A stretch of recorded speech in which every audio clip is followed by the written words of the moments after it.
pledge allegiance to the flag of the United States of America and to the republic for which it stands, one nation, under God, indivisible, with liberty and justice for all. All right.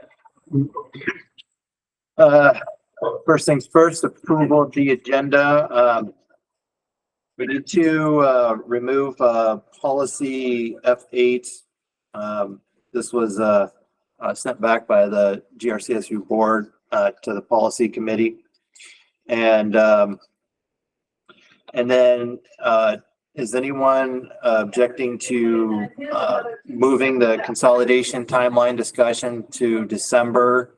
I know there's a few people who aren't going to be here tonight, and I think it would be best to continue that with everyone. All right. So with those two amendments, is there a motion to approve the agenda? I'll make that motion. All right, motion by Amanda. Any other discussion? All those in favor? Aye. Aye. All right, motion carries. General public, we have none. And then we're right off into finance. All right, we're jumping right into it tonight. Yeah. Do it while our brains are fresh. Is my best. So the budget was in the packet for the last few days. In the packet also was a sheet regarding health insurance increases. I think most of you were on the call last night or in person. I think Matt, you may be the only one. So this is a lot of this will be repetitive, but so I just wanted to highlight how much of an impact health insurance increases are having on our budgets. So originally we were hoping for a single digit increases in health insurance. I was estimating 10% in my first round for the SU.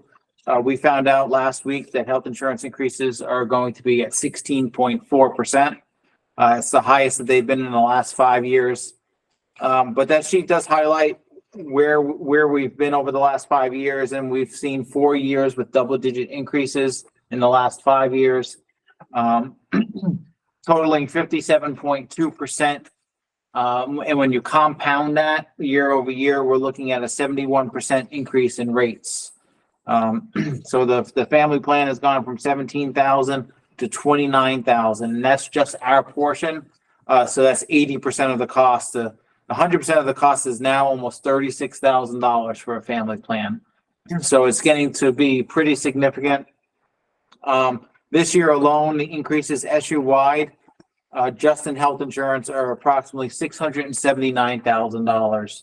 And when you talk about putting that in perspective, I mean, you look at staffing, and that's anywhere. I mean, that could be 10 staff members. So it does have a significant impact. There's another piece to this, which isn't even on here, and that's we're also paying HRA expenses. And that's another, it ranges from another $2,000 to $4,400 per employee that's on our plans.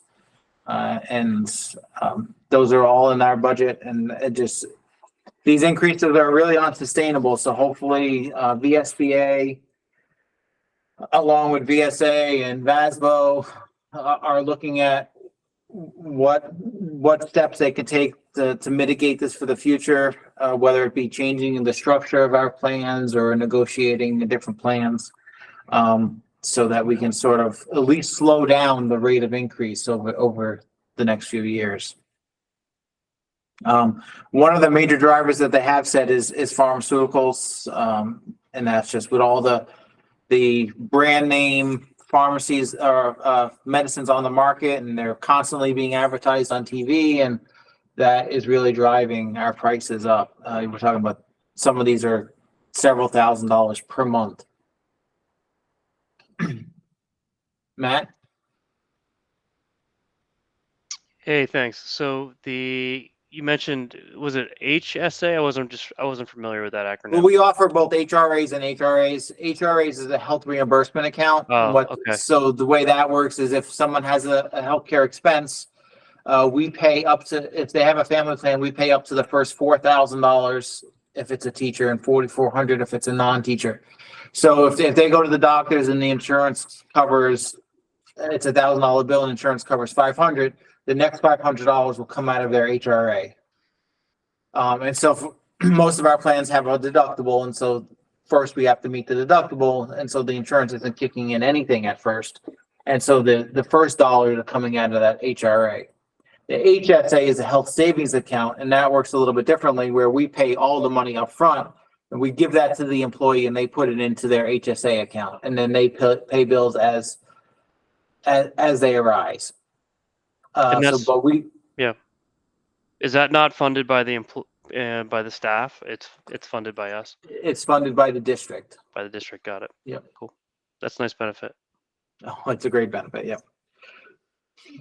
Any other questions about health insurance before we move on to the actual budget? I think you covered it. I think you said that it's sort of it gets dictated to us, the plan, and like we don't really have, like we would negotiate with, like, for example, Betcha. We're not negotiating. We're not negotiating on what provider we're using or for insurance at the district level. It's more of like a state. It's a Correct. state. So- It's state. Yeah, so Got the it. health insurance used to be a local negotiated item. We didn't really have any control over the actual plans and the structure of the plans, but we had control over what percentage of the plan we paid. I'd say about 5 years ago, 6 years ago, the state took it over. It was part of the legislation where they wanted to take that off the local districts to negotiate, and it became a state bargaining. So everybody is on the same plan. Everybody has the same cost structure, or every group does. So the teachers have something that's slightly different than the paraeducators, and then, or actually it goes by licensed and non-licensed. But we have pretty much no control other than our say in VSBA. Thank you. Okay, so the budget, it's 8 pages. The first page is just a highlight of all of the significant items that are impacting the budget. And we'll go through those. And then the next, so 8 pages are the actual details of the budget. Won't go into the detail stuff in too much detail, just because there's a lot of in and outs, and most of the variances, or a lot of variances, and most of the variances are staffing changes or changes in health insurance. And so any changes in actual, like, increases in staff or decreases in staff, if there were any, would be highlighted on the summary of changes page. So right now, total expense is up by $192,000. And you can find that on page 7 in the grading area at the bottom. That amounts to 3.3% increase. Educational spending is up by 2.5%, $138,000. Educational spending is a calculation of total expense minus local revenues. The education spending is what will be used for the tax rate calculation. So you take what your total spending is, and you minus anything that's other than property taxes. So if you have any interest income, tuition income, any surplus from the prior year, or any other revenue that you may be raising at the local level, and that becomes your educational spending. Meredith, do you have a question? Sorry, it's not actually for you, Louis. Patty is in the queue and can't get into the meeting. Oh, yep, I can see that. Thank you. Thank you.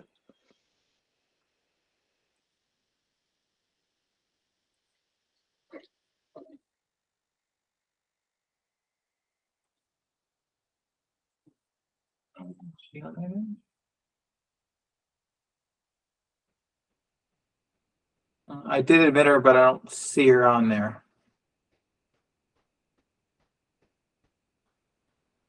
Oh, there she is now. Okay. So the increase in health insurance of 16.4% amounts to approximately $58,000. We are increasing the FTE, the local funding of the interventionist, by 0.25. This is already an existing position. We've been funding it through ESSER funds. Right now, it's being funded through a mix of local funding, ESSER funds and CFP funding. For next year, the estimate is to fund it through local funding and CFP with ESSER going away. And due to the limitations of CFP, we needed to increase the local funding. And that's approximately $18,000 increase. Let's see, I'm estimating a decrease in tuition revenue. And that's just based on the current tuition students that are in our school. We decreased kitchen staff, and that's a savings of approximately $20,000. And that's a change that actually is in effect this year. So that'll be a savings for this year. We added the Healthy Foods Program, which is a cost of $8,000. And that is a program that started last year and it's being funded through grant funds. It's being funded through grant funds this year. And with ESSER going away, if that's a program the schools and board wish to continue, we would have to put that into the local budget. HRAs are being funded at 100% liability, and that is approximately $70,000. Let's see. Decrease in software expenses. Actually, so that is something I started to do based on the board discussion at the SU meeting, and then I actually backed it out. So that is not reflective in this budget. I just forgot to remove that comment. Tuition and other highlighted areas are right now pending. I do have tuition numbers coming in. I will have a more solid number at the next meeting, but we are looking at an increase right now based on rates going up at an estimate of 3%. Student counts are pretty steady, but I'm thinking that we're going to still see an increase of about $60,000 based on just the increase in tuition rates. That is not reflective in this budget. That is just information that I've accumulated over the last couple of days. The full surplus is currently in the budget as a revenue, and that's $129,000. So those are really the only changes in the budget compared to last year's or this year's budget right now, but last year's budget process. The only other, all the staffing changes that were mentioned in the summary of changes. There's really no other significant changes that are having an impact. So the increase is being based on an increase in contractual wages and benefits.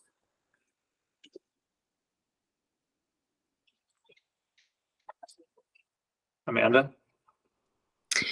I might have missed it, Louis, but on page 8, can you explain the 54,400 in the SU bill back that is different from before? The Middletown direct instruction, it's on the bottom. Page 8 is from what I'm I'm looking sorry, at. page 2. Okay, sorry. What page? Page 2. Oh,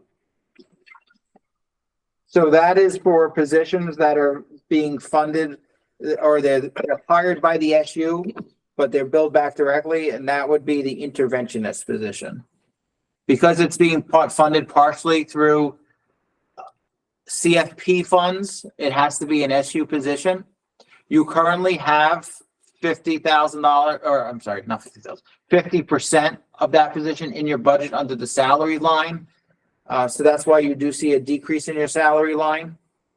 They don't match because there's other things happening in that salary line. There's all of the teacher increases already built into that. Normally that teacher line on page 2 would be an increase because teachers are receiving a contractual increase that's already built into here. So that's offsetting that $54,000 increase. And that $54,000 increase under the bill back represents 0.75 of your interventionist.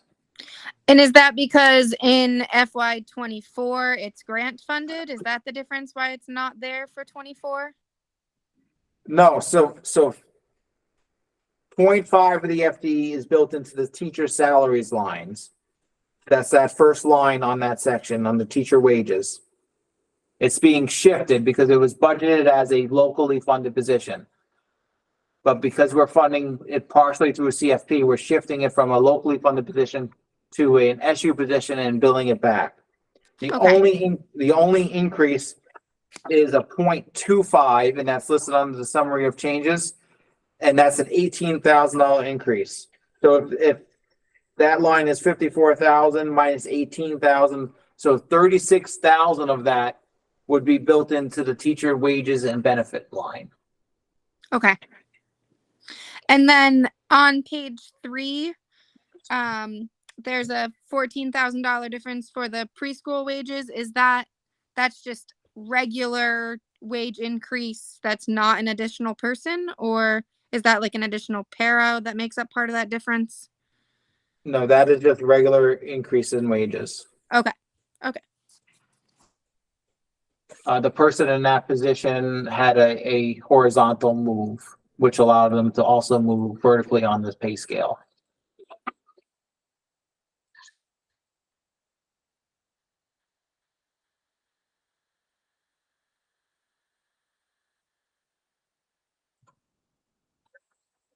Any other questions? I'm sorry, I have more if nobody else does.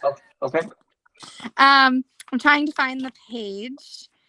I think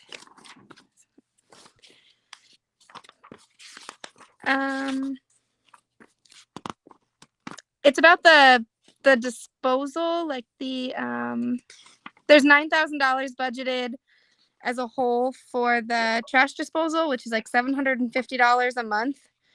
Did we look at changing that? And then also, like, do you know if we're paying for our compost? Is that included in that? Could that be something that's looked at to maybe cut that number a bit?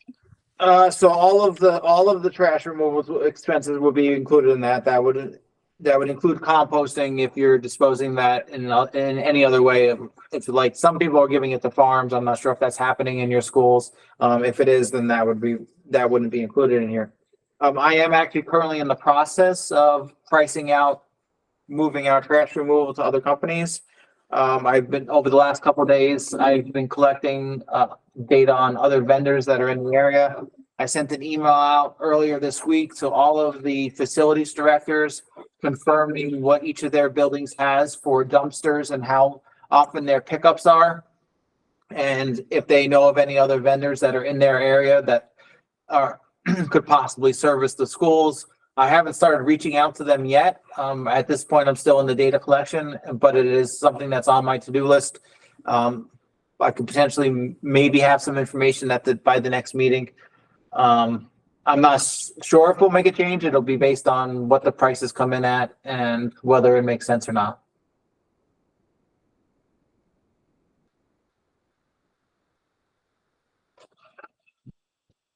One of my questions.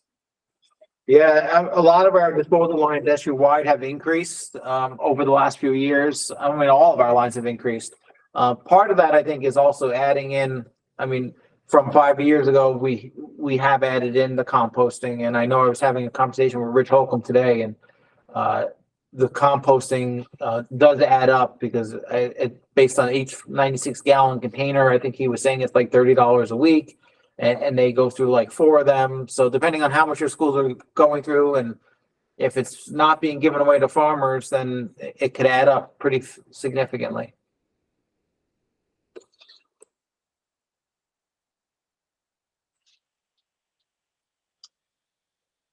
Can I ask about the electricity on page, is it 6? Yeah. Yep. Just want to understand it better. So we are currently in a solar net metering contract. So we get a credit, and so we're only paying, we pay a portion of Green Mountain Power, and we pay a portion to, I believe it's Sun Wealth. That's why it's broken up into 2 separate lines. Does that answer your question? No, I guess I'm not understanding why the budgeting amount for the electricity changes so dramatically from 11,000 some to 32,000 and back to 11,000. So when we budgeted last year, we just budgeted it as one line. This year, I've split up the line into two lines. The electricity line is what we're paying to GMP. The solar net metering is what we're paying to the solar company.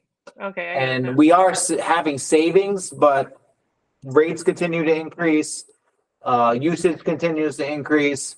So it's sort of like a catch-up game, even though we are having savings. If you look at where we were before we started this, we're still spending more. But if we weren't doing the net metering, we would be spending even more than what we were spending today. So if that makes any sense, but Yeah, it's a small savings, right? it's a small savings. I think actually I provided some information Yep. in the packet, I believe. I think it was a little over $2,000. Yep. So if we didn't have that, rather than budgeting for 34,000, we would be budgeting for $36,000. And I think that's what we had estimated to save when we looked into the contract, Yeah. was somewhere around 2,000 per school, right? Or No, was it 1,000? that's per school? yeah, that's total. Okay. So, yeah. Matt? Hey, a few questions. The Healthy Meals, is that Harvest of the Month program? 8,000? Healthy Food Program? I know Chris is shaking his head, so I believe so. I'm not positive, but Okay, I think cool. it's the same program. Yes. Nice. Yes, Oh. Matt, that's what that is. Yes. All right, great. I like that program. I like to see it on there. The local revenue, the pre-K after school payment. I'm seeing fiscal year 23, we pulled in $1,000. That was it. That's parents contributing to after school for pre-K, and I'm assuming grades K through K up. That's the amount that went into I think that only represents the pre-K piece. I believe the other schools put their after-school money into a different account that they use to supplement the program, to purchase supplies, snacks, and do enrichment activities. Okay, I think, like, if I think pre-K is $20 a day, so I'm surprised it's that low in terms of annual payments.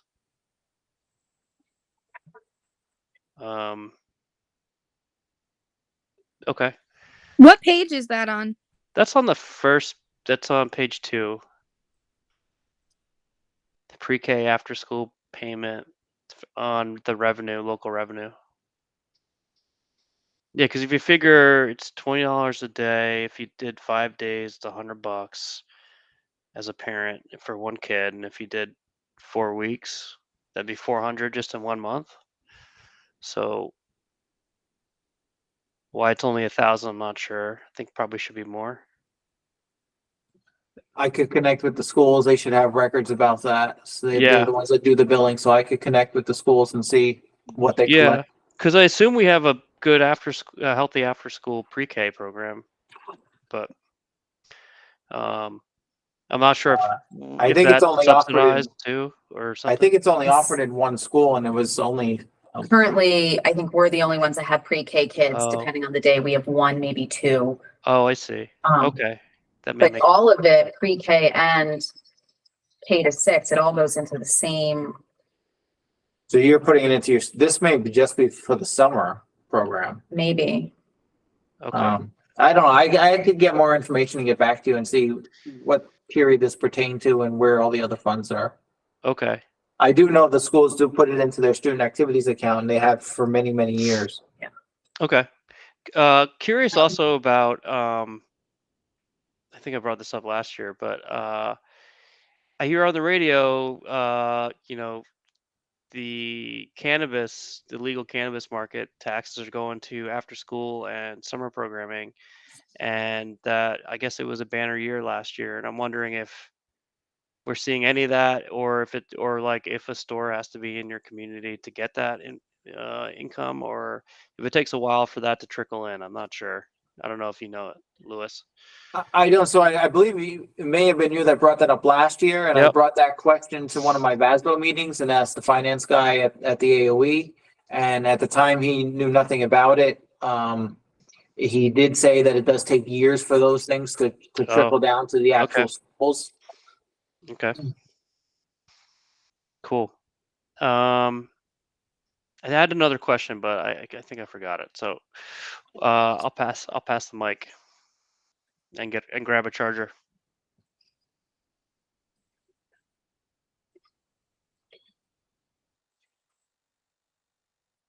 So I had a question about transportation. So with, it's on page 6, sorry.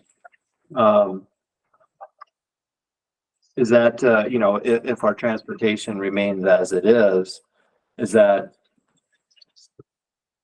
amount factored in for any increase we might see? Yeah, so this is factoring in, I believe I factored in a 4% increase. It doesn't factor in any changes. And as you can notice, that doesn't make sense because this is an actually decrease in the budget. Yeah. And the reason behind that is, so we receive actually about 45% in reimbursement from the state on all of our transportation. So what you see here is not our actual transportation cost. It only represents about 55% of our transportation costs. The other 45% we're receiving in revenue. All the transportation costs are paid by the SU, and that's where the revenue comes in. The transportation revenue is based on a lag it's a 2-year lag. So the revenue that we're receiving this year is based on 2 years ago expense. And because our expenses has been increasing, so is our revenue.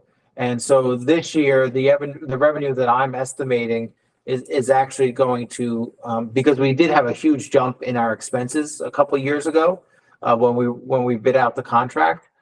So I'm estimating that after we apply the updated revenue, our actual tuition or our transportation revenue cost is going to be a decrease for next year. Oh. That makes sense. I didn't know it was behind 2 years. That just doesn't make sense, but figures. Amanda? That also includes the credit of that didn't we get a credit from Betcha when they were not able to provide us with 2 buses, so that is included in there as well, correct? That was last year. That would have actually impacted actuals, not budgets. Okay, and then another question about transportation. Are we definitely set on, I guess it's kind of a question for everybody, but are we definitely set on 2 buses for FY25, or were we still discussing the possibility of 1 bus? I thought we were gathering more information to see if we could make 1 bus work. And then, if the need for 2 buses is really because of our secondary kids that we're picking up to go, then could we look at having that done another way? I guess before we approve this, we need to decide if we're doing 2 buses.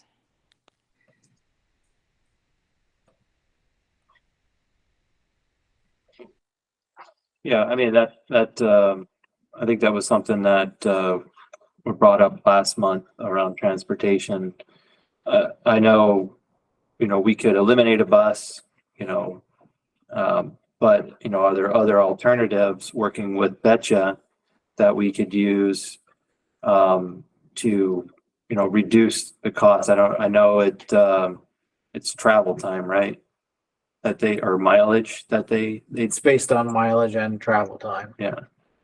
So both factor into it.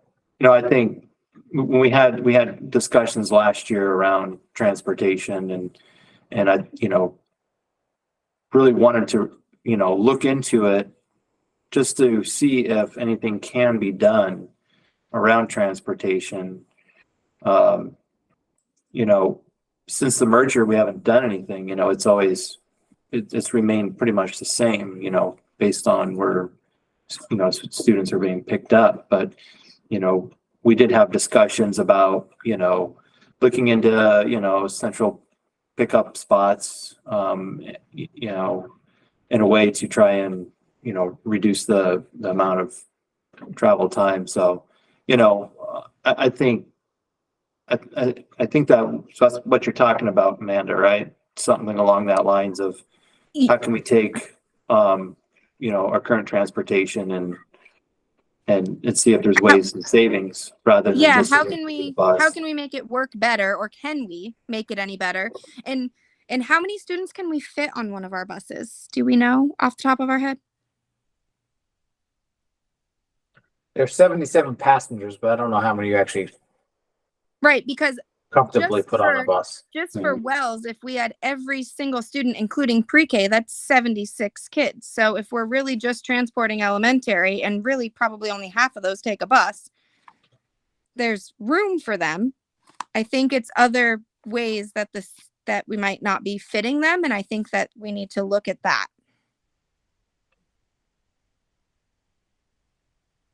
Carol? So I know that in looking, we have on our bus one, it services 19 families. 21 of the students on the bus are Wells Village School, 12 are high school students. And on bus two, we service 25 families. 27 of the students are from Wells and 15 are high school students. And the majority of those travel more than 5 miles to get picked up. So we did look at condensing to one route, not including high school kids, and it would not really change the time factor for pickups. It would include stops, but it would not include, or it would not really drastically increase the amount of time our kids were on the bus. Oh, really? So if Wells Springs went to one bus to pick up the 21 Wells Village kids and the 27 Wells Village kids on one bus, they would all fit. There'd still be room, and that would leave technically room for the high schoolers as well. But if not, the high schoolers could get picked up at the Wells school separately. Correct? I guess I know it's a deeper conversation, and I'm sorry I'm bringing it up, but I do think we need to look at it. And as a parent of a high schooler, I mean, my daughter misses 15 minutes a day to leave early to get to Wells to pick the kids up for Poultney. And then the Wells kids in the morning on the flip side get there 20 minutes early to get Poultney to school on time. So we're accommodating each other, but we're not really accommodating ourselves. So I think we can make it better, and I think it can be a savings, and I don't know. That's where I'm at, I guess. Carol, could I ask for the next meeting, because I know that we probably won't vote on the budget tonight, it'll go into December. Would there be any way you could take a look at the time that children would be on the bus if we reduce that to one route from start to finish? I think that's something just for the board to consider, as well as just for the public to have that information as well. Oh, absolutely. Absolutely. And I need to step out for a conference. Okay. Thank you, Carol. Yeah, I think that's exactly what I was going to say. If we can have some additional information, that would help. And I don't know if, you know, if it would help to work with Betcha and find out, you know, how much distance and time is saved. But, you know, kind of piggybacking off of what Amanda was saying though, too, is, you know, the buses are picking up the secondary students and they bring them to the school. And I guess my question is, how much of an impact is that? I mean, if the buses are going out of their way to pick up the high schoolers who are going to go to Poultney, for example, and it's extending, you know, the distance and the time, is that going to have an impact as well? You know, so, It would not, if you were to keep two buses and drop the secondary students, it would not impact the price. okay, all right. Yep. That's good enough. All right. I've had conversations with Don over the years, and the price is set based on a route. And the route changes from year to year because students change. So you may have a new student on this block that wasn't on there before, and they keep the price steady from year to year. So by decreasing the number of students, it's not actually changing the route. It is changing maybe this number of stops, but it's not changing the route, and that would not impact the price. Okay. Yeah, and I don't know, if, you know, if the route changes throughout the year too. I mean, does it remain the same? So if a new student moved in or something like that, obviously It doesn't affect the it would not price. impact it. Okay, so there is some, I guess, wiggle room. And then that's for our benefit as well as, sometimes you have students move in, sometimes you have students move out. So sometimes the route gets longer and you don't see a price increase. Sometimes the route gets shorter and you don't see a price decrease. So in the end, it's hopefully it's to keep it steady and. Okay. Yeah, and, okay, no, that sounds good to me. Any other questions on the budget? I have. So the other item I think we should probably have a discussion about is after school programming. Okay. So the Boys and Girls Club did give a presentation last night. We've talked about this. Our goal is to outsource this to the Boys and Girls Club for the future. By doing so, our goal would also be to make it a self-sustaining program, meaning that what they're collecting in parent fees and subsidies would cover the price of the program,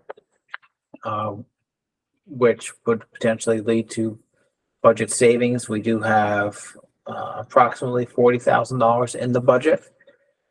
So if we were to go that route, I mean, you may want to leave some of that money in there as a little bit of a buffer, but we could potentially have some budget savings if we were to go that route and pull some money out.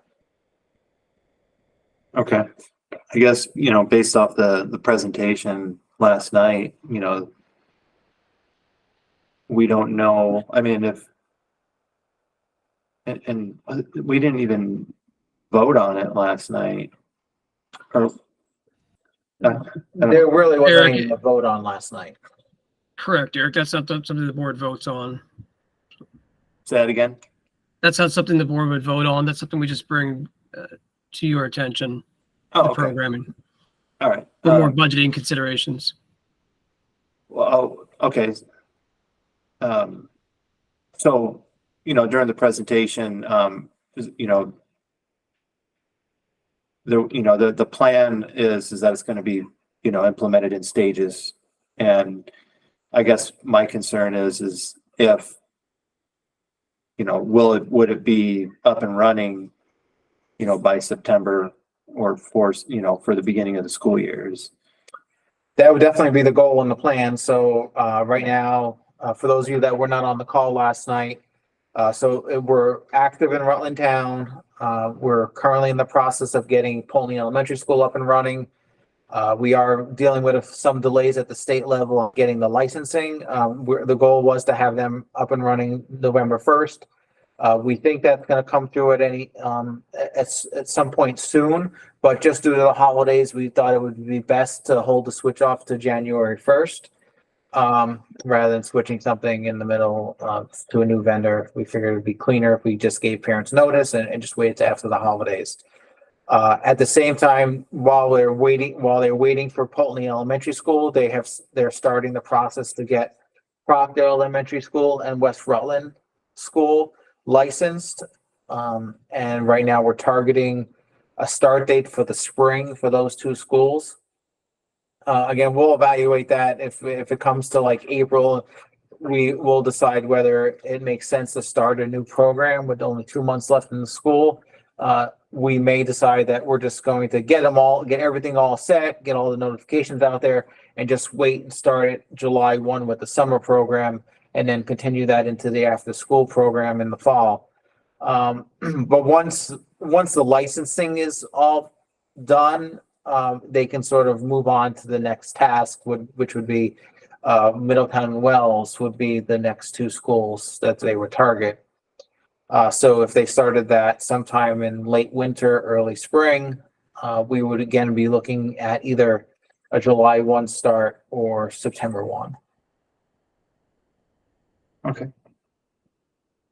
Amanda, you got your hand up? My understanding, maybe I'm wrong, but my understanding last night when they explained, kind of the order of where they were going and then eventually Middletown and Wells was that their goal would be to have people for our area, but it didn't really sound guaranteed. So if we switch to this program and it snows and they're coming from Rutland and we don't have people, but it's not enough to call a snow day, who does that fall on? The parents just don't have anyone to keep their kids, or is there some form of guarantee that if we do it, they'll definitely be there? So I believe what they said last night, and I know this to be true, is that they, because that's what they're looking at for Poling Elementary School, they prefer to utilize community members for their programs. They're not hiring from Rutland to come to a Wells program. Their goal is to hire local community members to run each of the local programs, because that's what works best. So they would be pulling from, first and foremost, people that you already have working in your program. So maybe Middletown employees, Wells employees. If they're not interested or those don't work out, then they'd be looking at those towns' community members. They pull a lot of workers from Castleton College, both as interns and as paid employees. Again, that's not too far. It's not Rutland. It's, a little further than Wells and Middletown. And then they said in emergency situations, they have 4 admin for the Boys and Girls Club who are in and out of programs on a daily basis for those emergency type events. So someone calls out sick, potentially a snow day, or another type of emergency where they need to fill into those programs. But if you have people working in your programs now, they would reach out to them to look to hire them. Matt?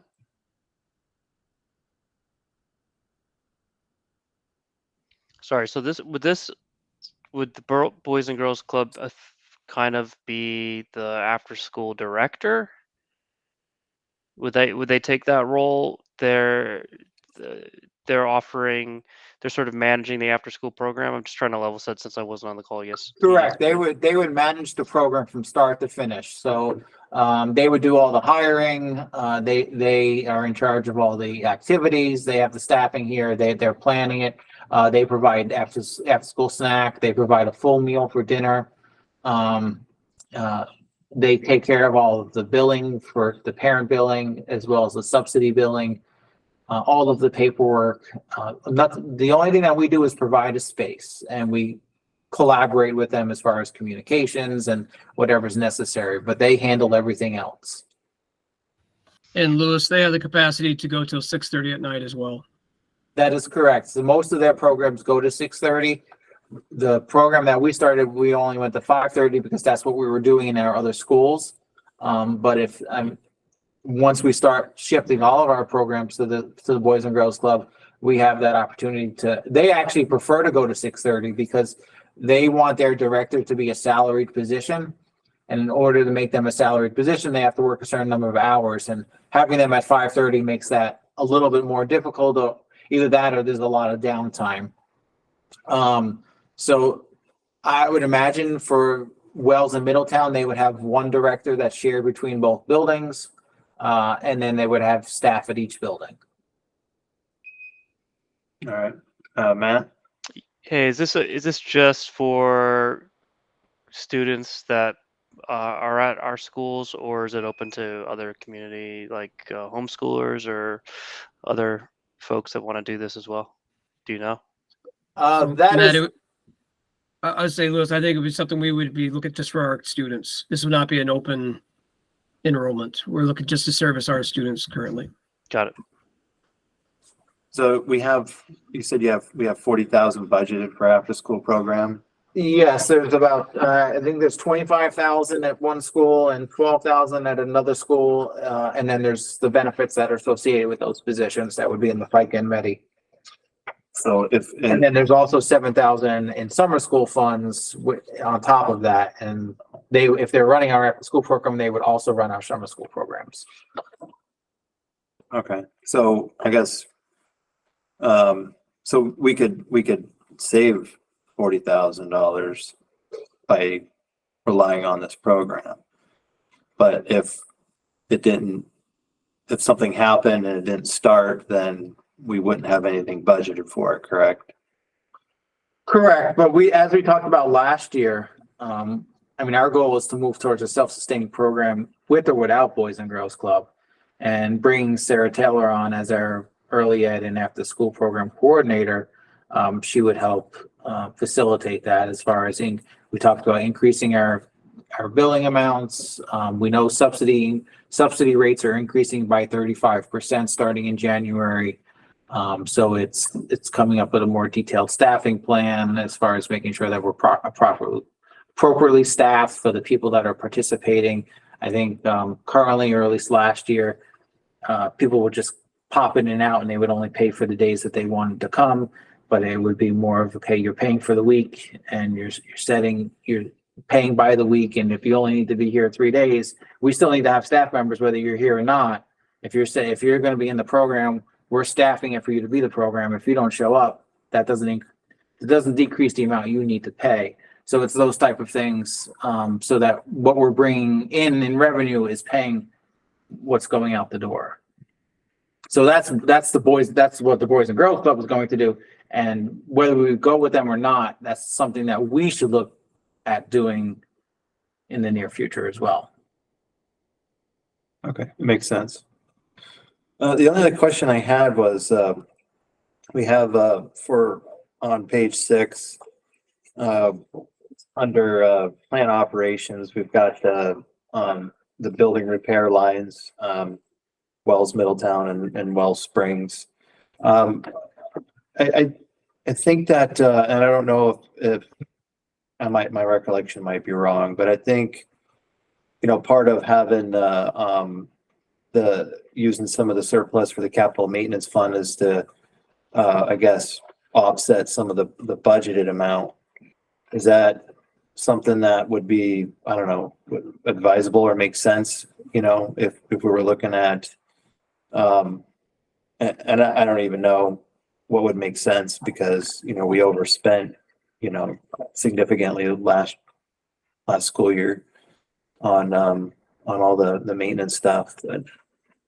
So I know we just finished the project at Middletown, the painting and the repairs there, and we know there's no shortage of more repairs that need to happen in our buildings. So I think what you're saying is the possibility of maybe reducing one of those lines and falling back on our capital improvement fund. It's not something that I would recommend. I think there's plenty of projects in both schools. Yeah. And there are the reports that are going to be coming out from the state fairly shortly, which are going to identify.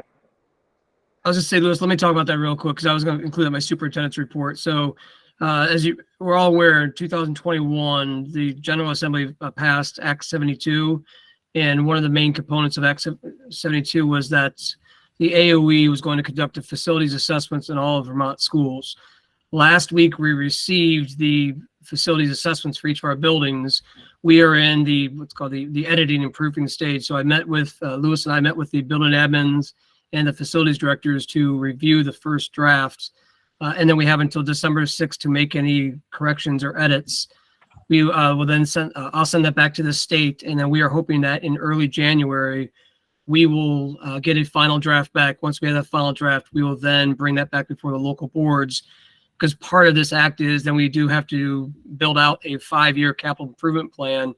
And I know that in our initial looks, there are some big ticket items that we really should be looking at saving the capital improvements really to take care of. So I don't know if Louis, that's what you're going to say, but we'll have more information in January, right around there, once we receive the final draft of the assessment reports. So. Okay.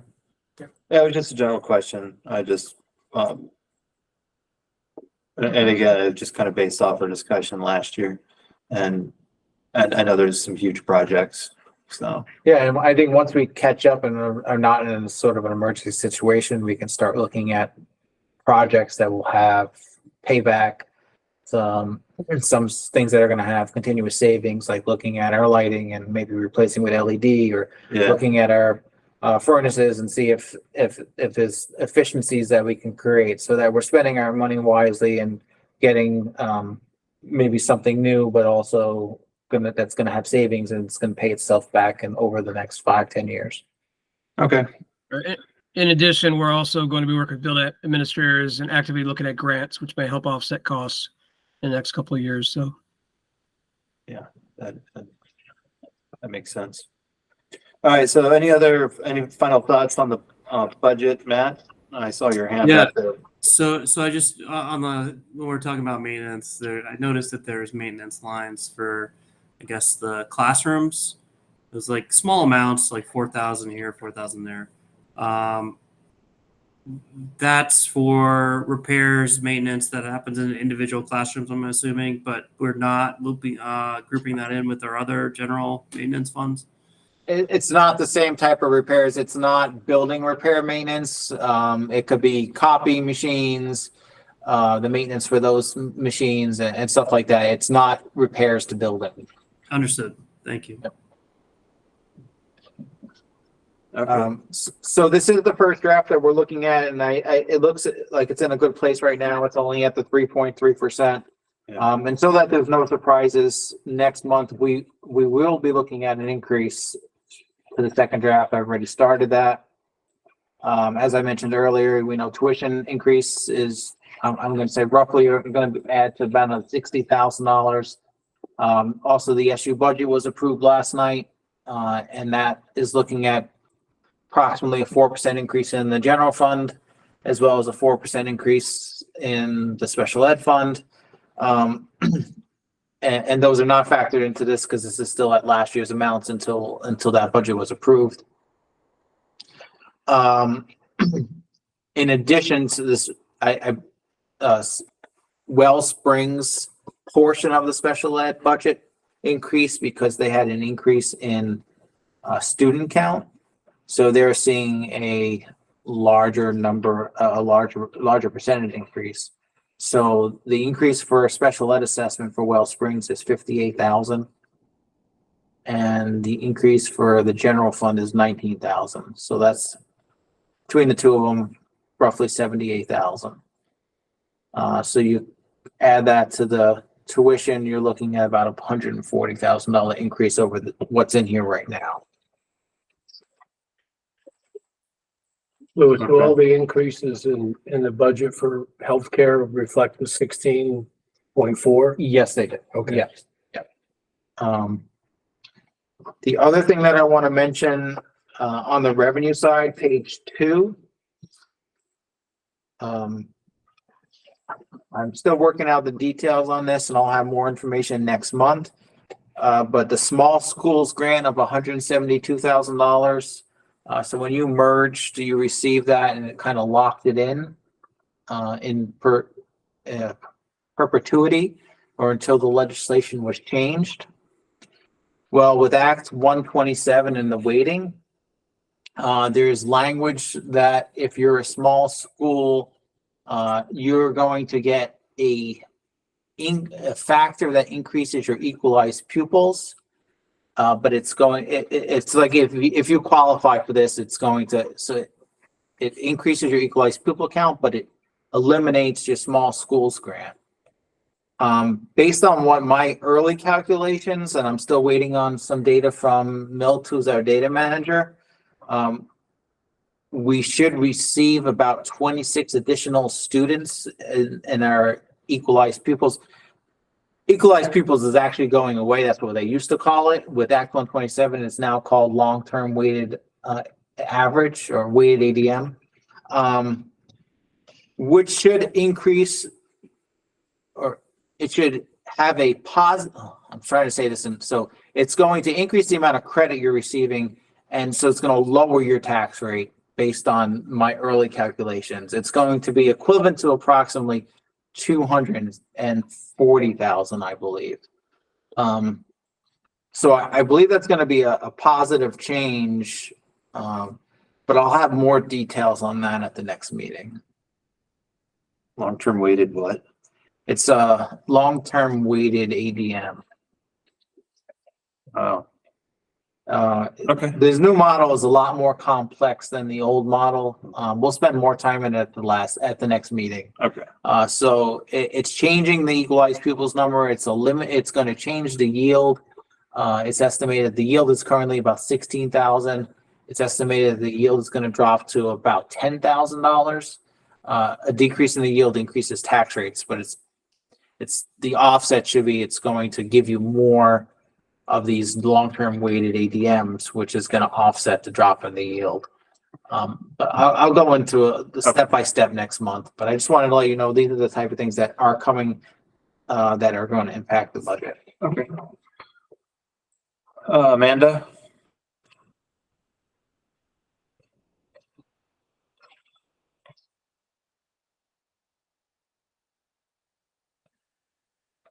Okay. I should take her hand down, I guess. All right. So, that kind of clarifies everything. So, yeah, we're definitely going to see an increase next month, and then you'll have probably that tuition information and. Yeah. All right. So is there anything in this budget that you want us to, any change, based on the budget we have in front of you, any changes that you want us to make for the next meeting, whether it be increases, decreases? Or you want to kind of just wait and see what it looks like next month? And I know we've talked about after school program, we've talked about transportation, but I'm not hearing any definitives as to if there's anything you want us to take out. Yeah, I think with the transportation, I think we're going to wait for that information for that. And as far as after school program, yeah, if without knowing definitely that the Boys and Girls Club is going to, take off, I'm not sure if it would make sense to take it out of the budget, and you know what I mean? But I know you said that, the whole point would be self-sustaining anyway, right? So I don't know. What does anyone else think? I haven't heard from everyone. I mean, I think if we can go with one bus versus two, it makes a lot of sense. And it's good on a lot of different counts. But we need that information to do that. Yeah. After school program? We've got 40,000 budgeted. Is that good? 40,000 for after school and 7 for summer.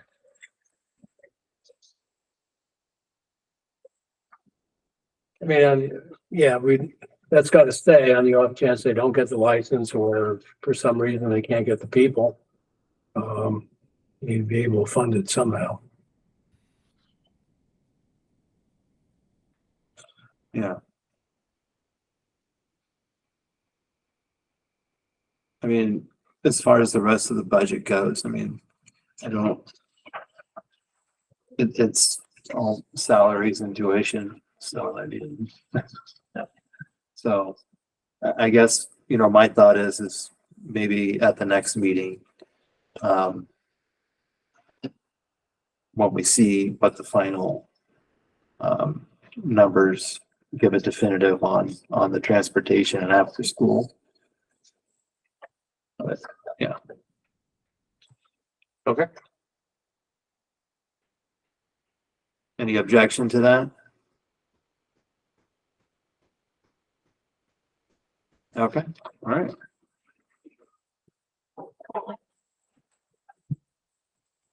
All right. So thank you, Lewis. And that's all you have for budget? Yes. All right. All right, so we'll move on to consent agenda. Everything is in the Google Drive, so we'd be looking for a motion to approve the consent agenda. as it is.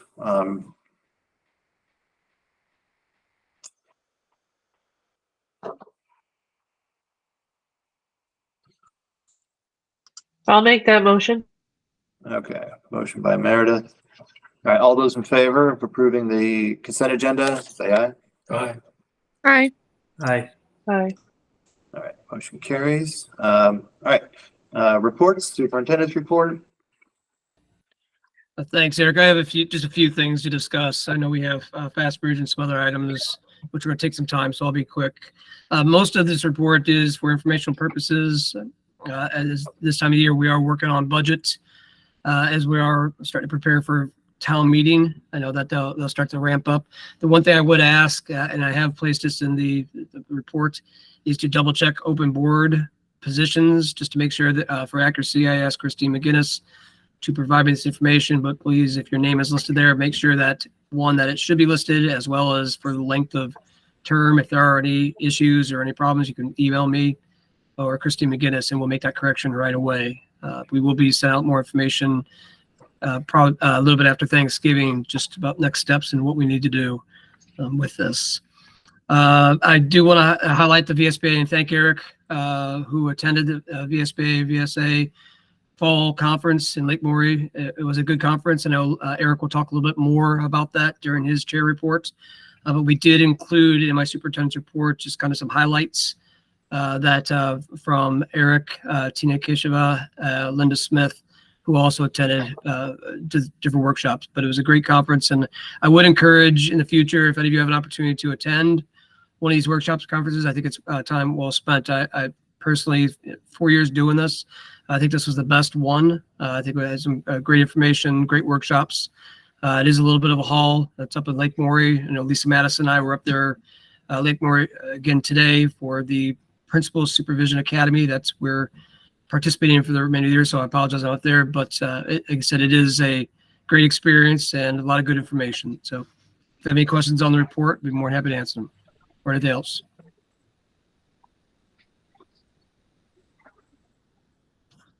No question. I didn't realize, Meredith, you were up again. Yeah, I don't, I'm double checking that right now. That's actually what I went to get, was the town officers. Yeah, Meredith, it seems like you were just. It expires in Re-elected. 2024. Okay. So, yeah, so I'm intending on running again. And just so everyone knows, I don't believe, well, I know Cara is not running again, so that'll be one opens position. So, you know, if you know someone, spread the word.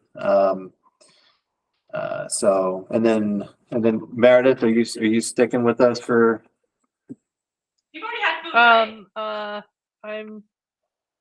Yeah, You're hesitating there, look.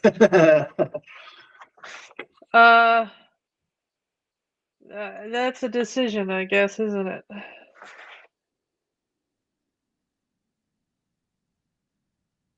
Okay. All right, so if there's no questions for our superintendent, then we'll move on to principal reports. And then we'll go with Corey, because Carol's not Here. Carol might still be in a conference. So Sure. So being in November, I've had the opportunity to go and visit many of our teachers' classrooms, walkthroughs and observations. One of the exciting things that I'm seeing is as an SU, we purchased a subscription to All Learners Online, which is the All Learners Network, which is it's a Vermont-based resource for us.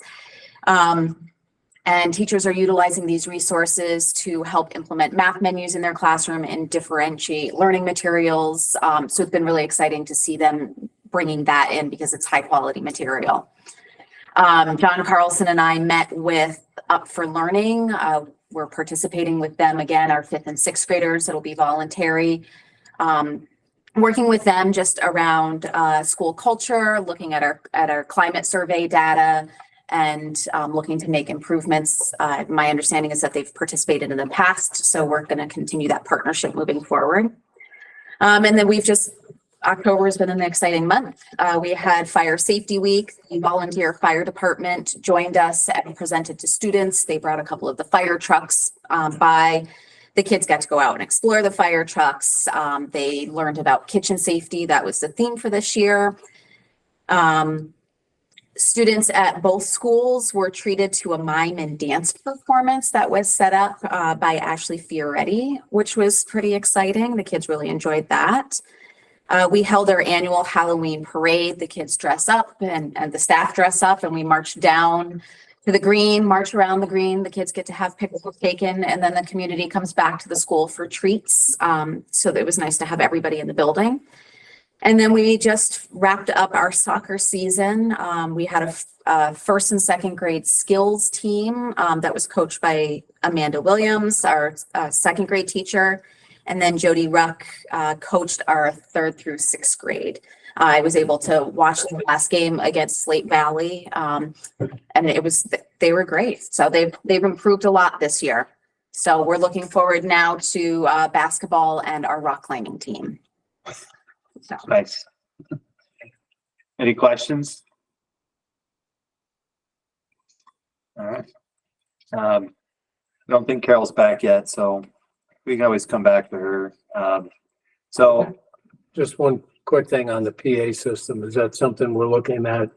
It's just kind of an out there, and Eric and I have spoken a little bit based on a conference that he went to. So we're not looking at purchasing anything right now, but it's just kind of a concern. I think in both buildings, our PA system is all through the phone.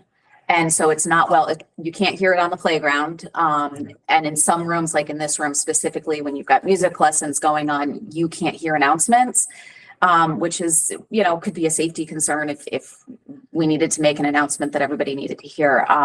What we've done in the meantime is we've purchased radios, walkie-talkies that all staff have. They're expected to keep them on throughout the day. So that's a second form of communication that we can use while we look at possibilities of how to improve. Is it something the facilities committee should look at?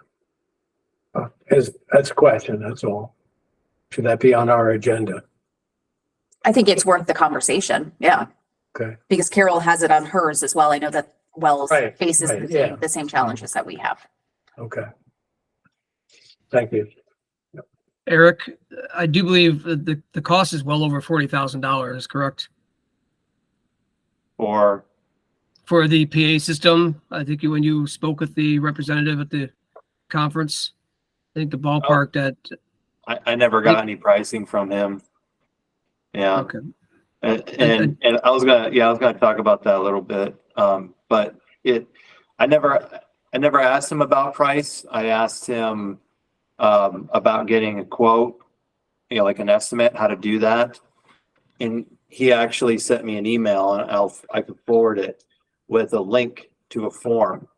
And I didn't do anything with it because it probably shouldn't be me filling that out. So I can forward that along to see what it would be. But so everyone knows what we're talking about, and we'll just kind of piggyback onto my report here in regards to the VSBA conference. They have sponsor workshops there, and one of their sponsor workshops is called Audio Enhancement, where they specialize in audio enhancement in schools and other facilities. And so I shared that information with Scott Hathaway, Corey, and Carol.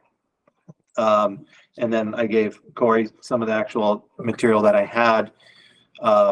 And I shared it with them because our next facility committee meeting isn't until like January. So that way the administrators can look into this, and our facilities manager can look into this and see if this is something that would work. But absolutely. And because I have taken note that in a lot of the principals' reports, that is listed as an issue with the communications in the classroom. So,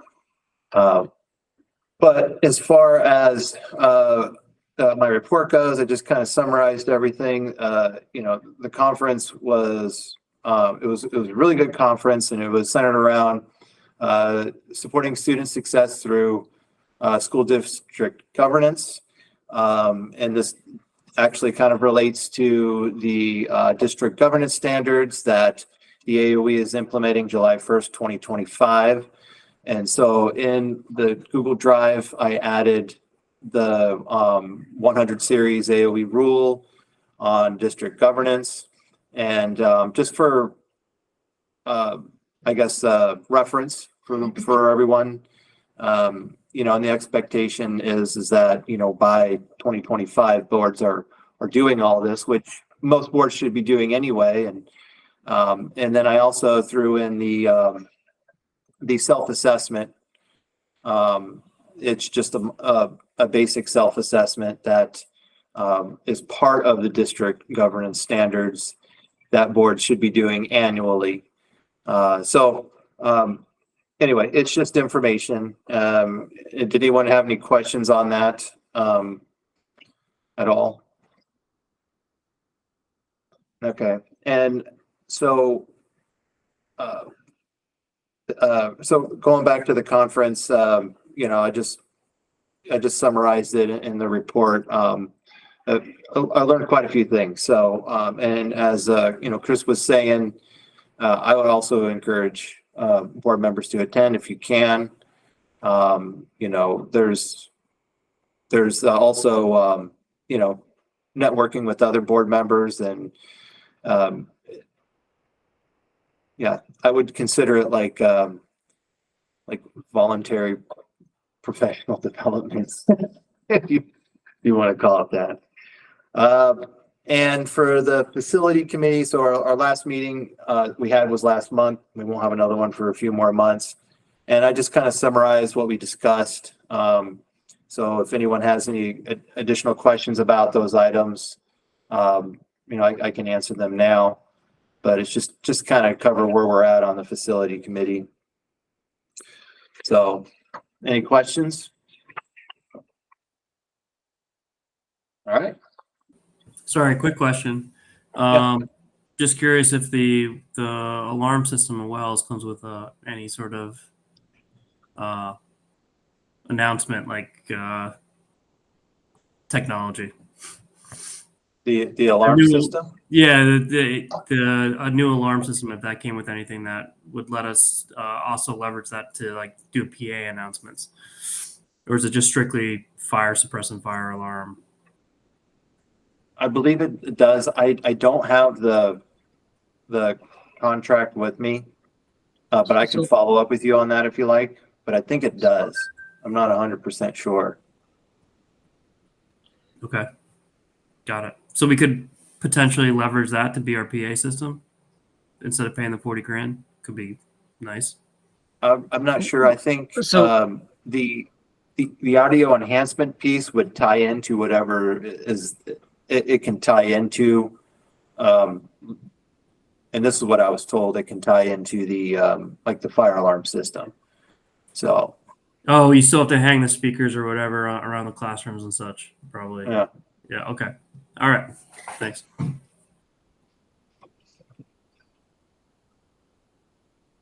Okay. All right. So Carol, are you back yet? That's fine. We can always come back to her. All righty. So we'll move Carol's on to here. She's here. Oh, okay.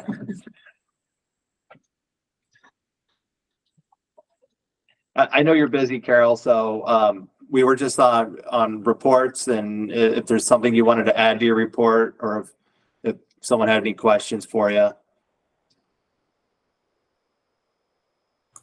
No, I think the only thing I would say is that I feel like the events that we're doing together are really, really wonderful. And I think the potential that they could build community is there. And so I think the more we tweak them, the better they'll be.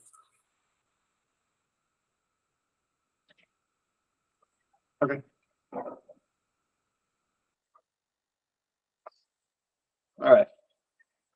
So we're going to move on to unfinished business for our district clerk. So we have, as everyone knows, our district clerk resigned, and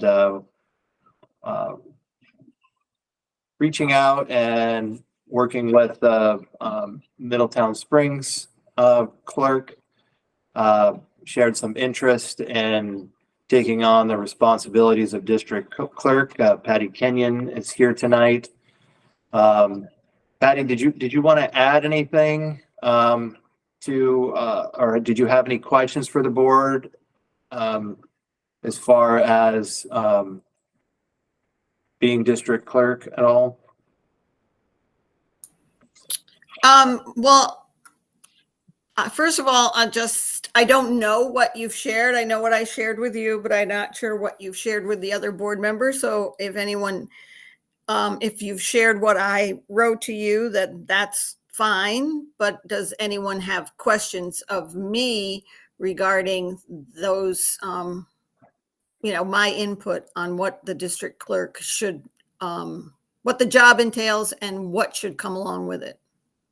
I have not shared that yet, and I was about to. So what Patty shared with me is basically what the compensation or stipend should be in regards to district clerk. So currently, from what I understand, it's only $100.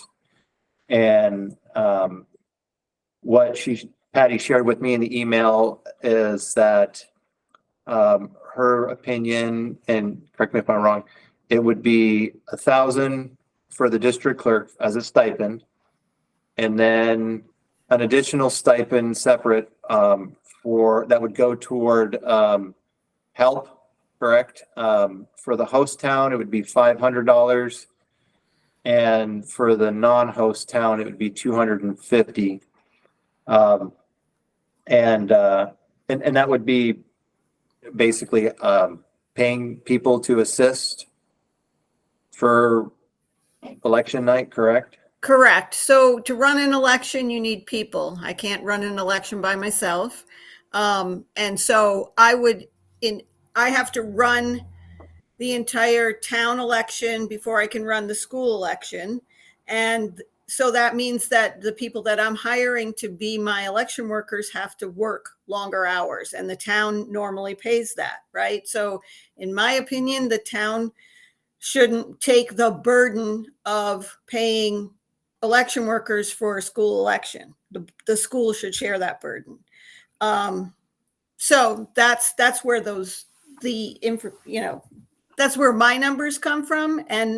And for the non-hosting town, and they also have to take care of their school ballots, and 2 people have to drive those ballots in their vehicle to the other town to be counted and put into the tabulator, and also stay there and wait and be part of that election counting system. So it's at least, it can be up to 2 or 3 hours. It's probably, if it goes quickly, it can be an hour. But you don't know. And I think that should be per election, because if, say, for instance, a school budget doesn't pass, the town has to run an entire election specifically for the school. And so, to me, it's fair that the school pays for that. I mean, I know the school pays for the ballots and all of the setup and the card that goes in the tabulator already. That's a school budget item. But the people who actually run the election have not been being compensated. And if you want to keep a clerk, then something, has to change. Okay, Meredith? And Patty didn't mention that there's also additional work that's done before the election besides the petitions. There's also the testing of the ballots and the tabulator. And so that's all additional hours as part of the election. So it's not just the day of or the night of the election.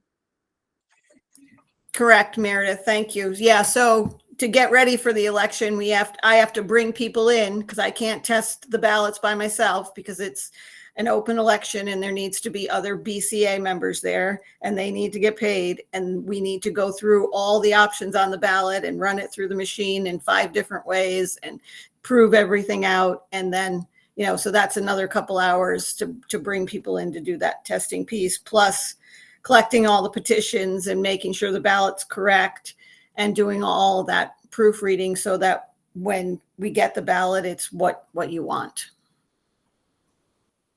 Okay. I had a question. For, do you, for help on election night, do you always pay folks, or do you have like volunteers at all? Because I know Wells relies on volunteers. In Middletown, we've never had volunteers. Okay. The clerk volunteers because that's part of her job. So it's not really volunteering. That's part of your job. I don't get paid extra to be there, but every other election worker gets paid to be there. And I'm staffing from 7 a.m. to 7 to probably 9:30 at night on an election.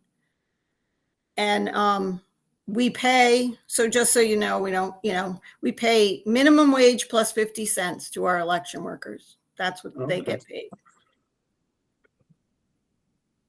And only the reason we do it that way is because there was a time when minimum wage changed and we paid the treasurer didn't realize it because we don't pay anybody else minimum wage. And we were actually not paying people enough money. So we added 50 cents so we'd never get in that situation again. Gotcha. Amanda? Is this something that you want a decision on right now, or is this to be a further discussion in executive session or discussed now? When are you looking for a decision on this? Tonight. I mean, it's not eligible for executive session for one. And yeah, so we need to make a decision tonight. Okay, so in regards to the help, Patty, I guess this is a question for you. In regards to the help on election day, would you be opposed to taking, like, if there were Wells volunteers or taking volunteers, or are you set on keeping your staff that you already have? I know, like, in the past, I've been at the town hall, Eric's been at the town hall, other board members, and we've kind of just helped and then also done the transporting. Would you be opposed to the people that transport staying and volunteering their time to assist, or would you rather keep the staff that you pay? So the rules basically are is that you need those people that transport the ballots need to be appointed election workers, which is something that also is a formal process that has to happen, or BCA members. So because your election needs to be overseen by both towns, not just one town, because it's a dual town election. So those people, whether Wells pays them or not, is not up to me. That's why I set it up in terms of the non-hosting town should be offered a stipend as well, because they have work to do that surrounds the election. And then the hosting town has a whole much bigger pot of work to do and responsibility for that election. And, I mean, I'm not going to, so your people would be there. They wouldn't be paid by Middletown. We have our own BCA members and approved election workers. And, so we're not picky by any means, because we need a lot of volunteers. I know that Wells polls are not open as long as Middletown's polls. From 7 a.m. to 7 p.m. is a lot of shifts and a lot of people. And we have to have, we've got 6 people on staff all day long. And then when we go to count, it's less, right? It's less people, but we need enough people in counting teams in order to work to count write-ins. Now, I know that also the school board in the past doesn't have a lot of write-ins. We have a lot of write-ins. We have a lot of voters, right? So my election is going to take, it could be an hour or 2 hours before I'm even done with my election. I know Wells elections go quick. Our elections do not go quick. because we have a lot of write-ins and we have to process all of those, all of those ballots as write-ins, and I'm thinking on a presidential election, so the one coming up, the first one I'm going to be doing, the last general election, we had 500 voters. And so, and on a town meeting, we normally have 350. So I know Wells has 150 and we had 350. So all of those things factor in for me because it's a lot of time and it's a lot of ballots to go through. It's a lot of work. No, I understand that and I respect that. It definitely is a lot. I guess my question was, would you be opposed to Wells volunteers assisting you in Middletown in place of your paid staff at the time of the school counting, like towards the end? So they could leave earlier because your election would be done and the Wells people could volunteer their time to continue those steps. Certainly, I'm open to a few, but I have to have some Middletown people there too because part of that election is I have to have a couple of BCA members. I can't just have me and no other Middletowners because that's not legal. Okay. So, I mean, in regards to, how do people feel about the monetary amount for district clerk and the stipend amounts?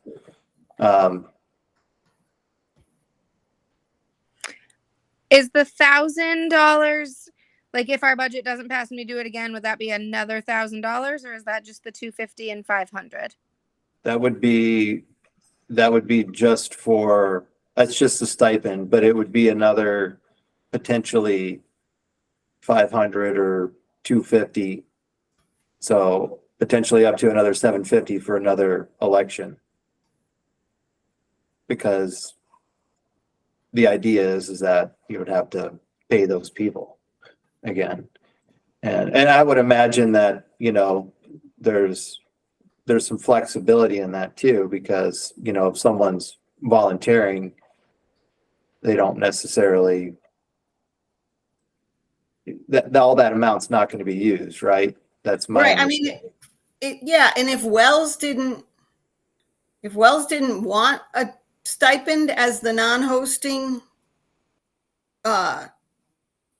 town, they wouldn't have to take their stipend for the actual election stipend as in terms of, but yes, the clerk stipend is a set amount no matter how many elections, but the town stipend that pays the town workers is to cover that cost. And I just think it should be a set amount because I don't think I think the accounting for how many hours were school and how many hours was town after you've already worked 15 hours a day, trying to keep track of all that would just be, you'd need to pay me another $1,000. So what is minimum wage now plus 50 cents amount? 12 something, I don't know exactly, but it's 12. I think minimum wage is 13.18. 13. Okay, well, there you go. 13.68. Thank you, Louis. Oh. And in March, it might be more. Yep. I think it's supposed to increase in January. I'm not sure to what though. I'm sorry. I still don't think I'm understanding. So the $1,000 for the clerk would be for the whole year, the whole school year, $1,000. Correct. Mm-hmm. Then election number 1, it's $750. 500 pays for Middletown's workers, 250 pays for Wells workers. Right. And it's not just for workers. So I don't want you to get hung up on, well, if I have less people, it'll cost less. It's a stipend.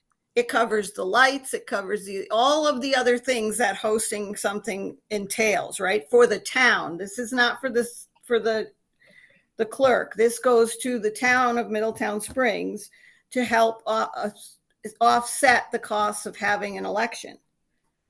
And so, and if, I just felt that was fair because it's a lot of, you're hosting, you're paying your people, you're keeping the lights on, all of those things.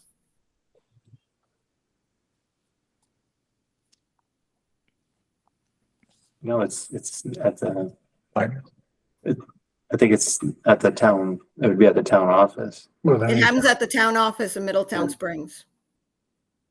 Well, my understanding of, when I reached out to, the election secretary of state's office is that,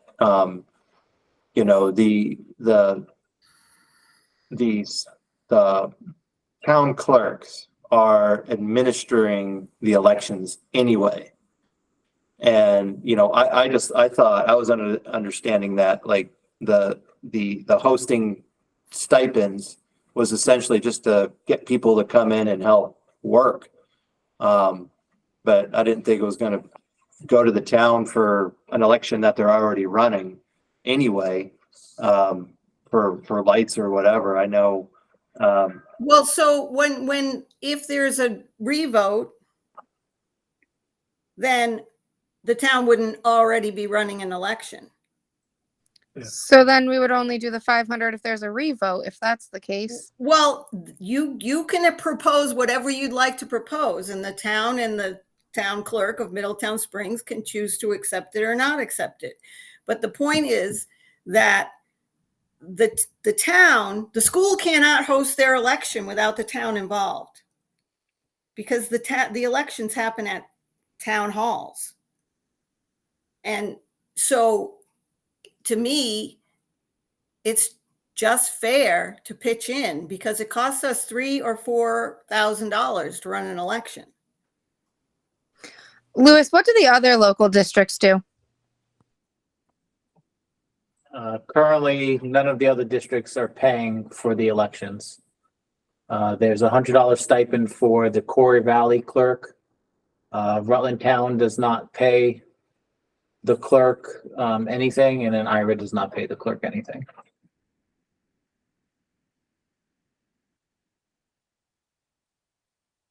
I'll edit that a little bit. Rutland Town pays, the clerk is also their treasurer. They pay their treasurer for treasurer services. So there is a payment going to the town for that person, but it's not for the election. It's for being the treasurer. Meredith? But those are slightly different situations because they're not a merged district. There's not two towns feeding into a district. So Rutland Town isn't going to pay. If it was just Middletown Springs, we wouldn't. We're just paying ourselves. It's all So the that same doesn't tax base. really. Yeah, I mean, with Quarry Valley, I can see that's more in line with what we're talking about.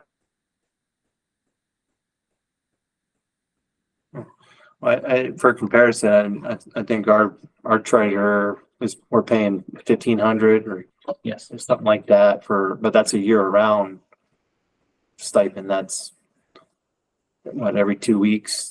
She's signing AP warrants every 2 weeks and any payroll warrants every other 2 weeks. So every week she's potentially being utilized. Yeah. Okay. Yeah, I don't know. I think I'm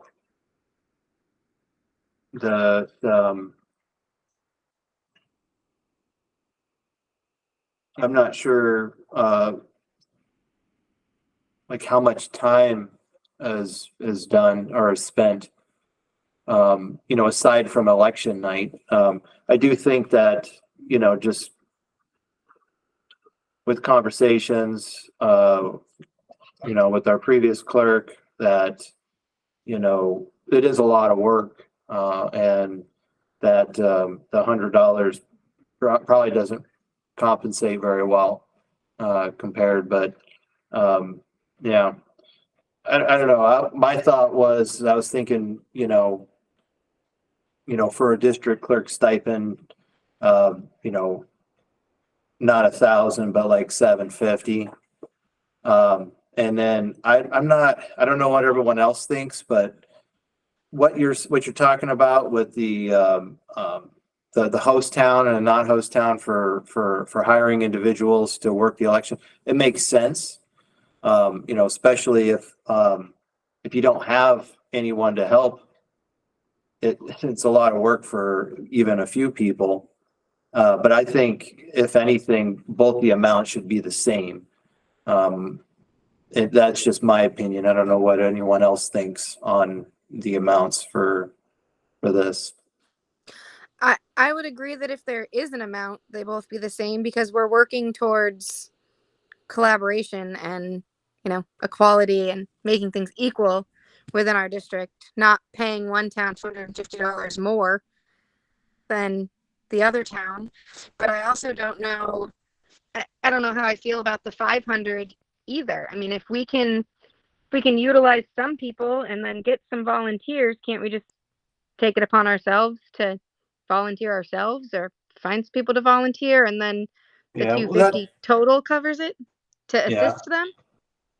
Well, that's beside the point. That's a whole nother conversation that, you know, and a lot of hypothetical. I just think we need to figure out what the board wants to do as far as compensation goes.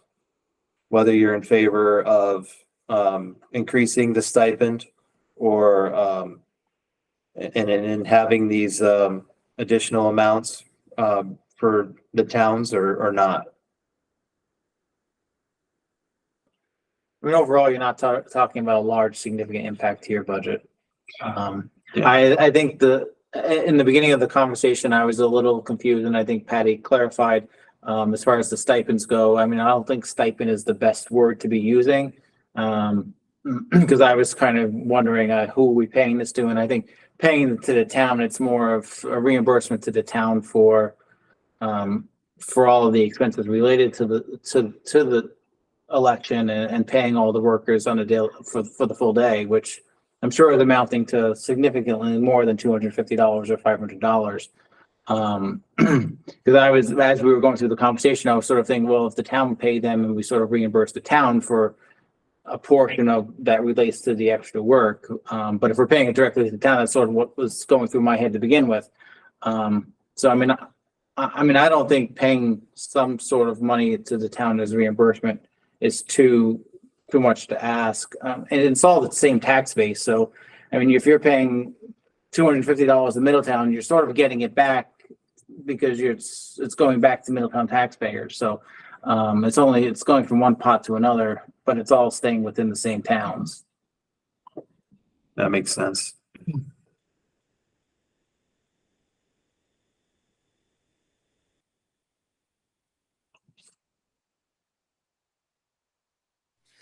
I would be in favor of raising the $100 for the clerk to $750 and then doing $250 to each town.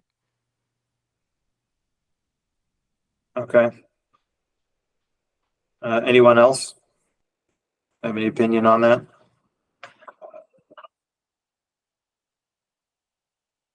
Yeah, I think the payment to the two towns should be the same. I mean, probably those workers in Wells are gonna be there all day, and then they've got to drive over here and they're gonna stay till everything's done anyway.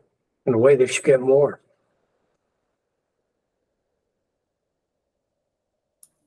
I just think that you're missing the point of the town hosting, but that's okay. I mean, something is better than nothing, and the town will be appreciative of being, thanked basically for hosting an election. And I think that in some ways,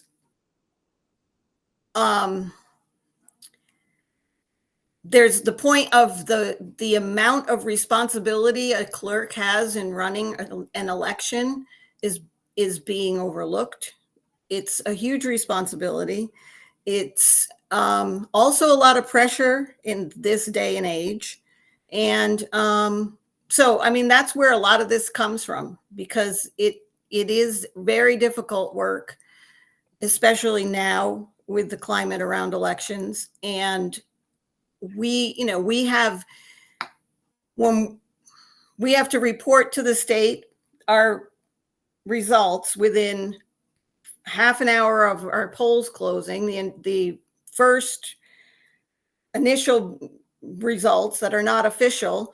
And then we have to first, so we're going to be reporting 3 elections basically on this March town meeting. And it's a lot of responsibility. So I just want that's part of that stipend, because I don't do all of that. I can't do them one person. I need somebody to be the person who reports while I'm helping, while I'm overseeing other things. And so anyway, it's just, I think there's some, I don't think you understand the full picture is what I'm saying, but I'm fine with whatever you decide. But I do think that the town that is hosting takes on a lot more work and responsibility. Well, okay, I hope you didn't misunderstand. We're still proposing that Middletown Springs gets $750. And we were just talking about the other workers besides you getting the same amount for the workers at Middletown Springs and the workers at Wells. Well, yeah, okay. So the 750 would go directly to me, and then the stipend for the town would be the stipend for the town, which is a lot smaller amount for an election, right? It's just to help pay for the workers and take care of, you know, some of the extra burden that the town has because they're hosting the election. Okay. Yeah, no, I understand all that. Okay. It ends up being 18 hours at $15.68 an hour for 250. So it's being 18 hours of a person. So if you split all the people, 18 hours at that rate seems fair if they're sharing some of that with the town. Right. And I didn't think of it in that way at all, as it was to cover people who were being paid and to cover the building expenses and other expenses that go into running an election. So that's how I approached it in terms of coming up with those numbers. And, you know, you guys can certainly massage that any way you want. But in my mind, it wasn't about specifically so many people at so much money per hour. It was about the entire process. And Okay. Thank you, Patty. Okay. So final thoughts. We would need, I think we'd probably need two motions, probably one to make changes to the stipend, right? And then we would need one to appoint Patty as our district clerk as well. Yeah, because if we're gonna approve any changes to the stipend and payment, that would be for this year. So I think, I don't know. I think technically, I mean, you can, because we're off cycle, I think you can probably do something for this current year. But as far as the stipend permanently, that was decided at an annual meeting. And I think you could only change things that are decided at an annual meeting at another annual meeting. So I think that's something that would have to be on the agenda for your next annual meeting. At the same time that Patty would get elected, you would change the amount. I mean, you can set an amount for this year because this is sort of she's Okay. But I mean, for going forward, I think to change the actual stipend amount for every year going forward, it needs to be decided at an annual meeting. Okay, I didn't realize that. I mean, we've been talking about it for the last 30 minutes. I mean, you still need to decide what you're going to pay her Yeah.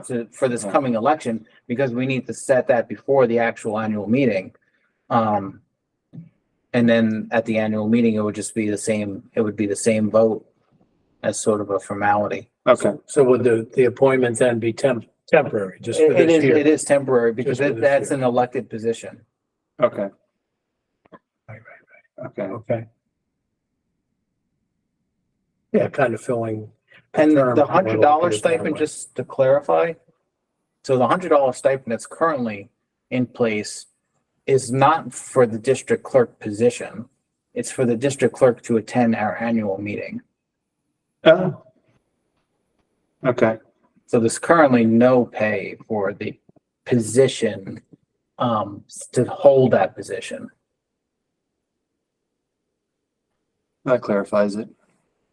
Well, and then the stipend, well, whatever we did call it, is going to the town. Right, in Middletown Springs.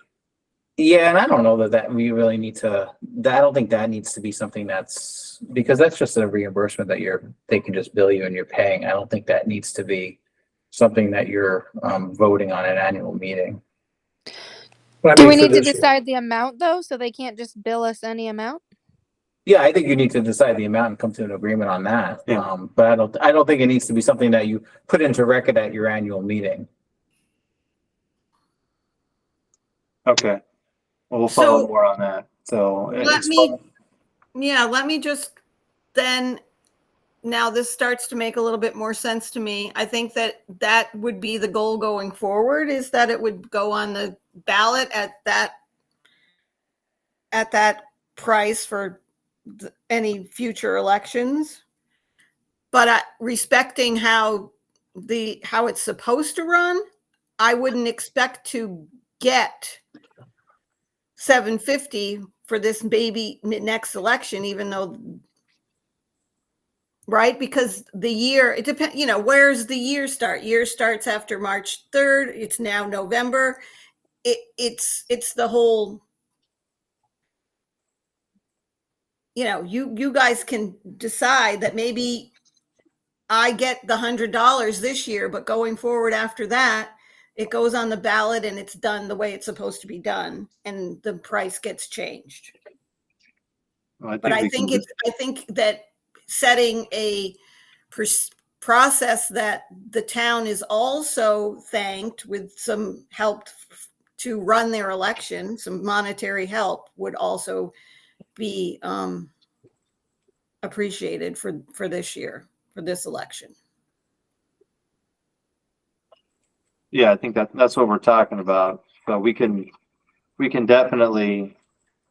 Right, but you're saying that, you could pay me whatever you want to pay me because it's off. I don't necessarily prescribe to that. I think that it should be the way it's supposed to be, and then it gets changed at next town meeting if that's actually how it needs to be. Oh, okay, I got you. All right. So it would be the following year when that would take effect. Okay, and you're fine with that. Yeah. I'm up for election this year too, so I may not even be the town clerk after March 5th. Yeah, but you could still be our district I clerk. could be your district clerk. That would be a lot of fun then. You might be doing this again. Sorry. Well, that was all a right. joke, really. I hope it's a joke. I don't know. It'd be easier for you if that was the case. I know. All right, so we need a motion to appoint Patty Kenyon as our district clerk. I'll make that motion. All right. Any other discussion? All those in favor? Aye. Aye. Aye. All right, motion carries. And then, so obviously you'll have to, actually no, because we vote from the floor. So, we're not doing Australian ballot. So our moderator, clerk and treasurer voted from the floor. So, and I was going to say something about, getting on the ballot, but never mind. That was last couple of years. Okay, so, all right, thank you very much, Patty. And I think that's something that we'll look into for our annual meeting to, basically do it properly and have it in place for the following or for next year. Thank you, everyone. Yeah, just for listening and understanding. I think that sometimes, just as a point of closing, lots of times elections are held in schools, so there is that working relationship, but here that's not the case. So I think that, it's time to do, do something that's more equitable and fair for the host town. That's all. Okay. Makes sense and well noted. Thank you. All right, so we'll move on to our new business, Fast Bridge Fall Assessment Update. Who's taking this? Is that Lisa? I think it's Carol and Lisa and Al are here to support and answer questions that. Okay, great.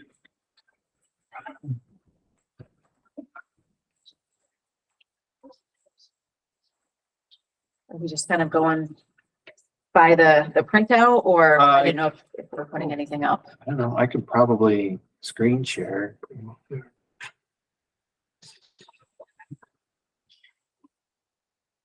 Oh wait, I'm not even in the meeting.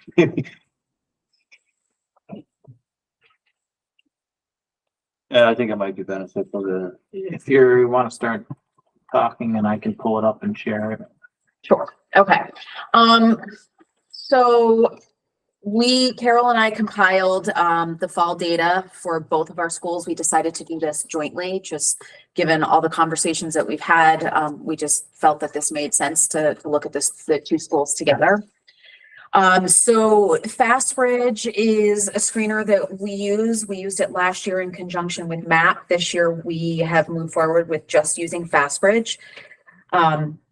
It combines computer adaptive testing, meaning the kids are answering questions and the tests adjust based on how students answer those questions. It uses curriculum-based measures and observation-based assessments to screen students, identify skill gaps, and offer recommendations for instruction and intervention for students. These assessments are given to all GRCSU students in grades kindergarten through 9th grade. It's done 3 times a year in the fall, the winter, and the spring. And it gives us norm referenced results. So it's comparing kids to their same age peers across the nation. And so this is a lot of what we use to drive the work that we do with EST and looking at students who may need additional supports. So if you want to go, let's see. So we're going to start with literacy data. What we've done is we've outlined the different assessments that are taken throughout kindergarten through, here it says through 12th grade, but in our buildings through 6th grade. With the exception of kindergarten through 1st grade, all students are taking 2 different assessments. And these assessments vary depending on their grade level. So kindergarten and 1st grade students take an assessment called early reading. It's an assessment that's given one-on-one. So teachers sit with each individual student and students are given 5 1-minute assessments. And the skills that these are assessing vary based on grade level as well as the time of year. So the assessments that kindergartner takes in the fall will differ from what they take in the winter and the spring. Our 2nd and 3rd grade students are taking 2 assessments, one called CBM reading. This is also done one-on-one. Students are given 3 different passages. They read those passages within 1 minute, and the teacher is looking at fluency and accuracy. They are also taking a reading, which is the computer administered assessment that adjusts based on their answers.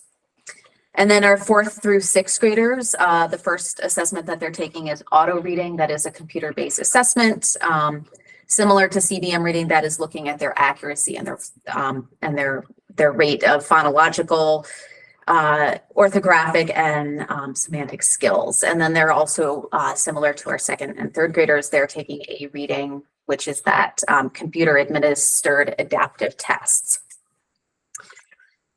So the first set of assessments that we're looking at is we are looking at our kindergarten and 1st grade students and the early reading assessment, that assessment that's given one-on-one. And so what you're seeing on this screen is we have all the way to the left, we have how kindergarten and 1st grade students throughout the SU scored. And then we have Middletown kindergarten and 1st grade students and Wells Village School kindergarten and 1st grade students. What they've done is they've got the benchmark there that's at the 40th percentile and above. And then students who are below the 40th percentile have some or high risk.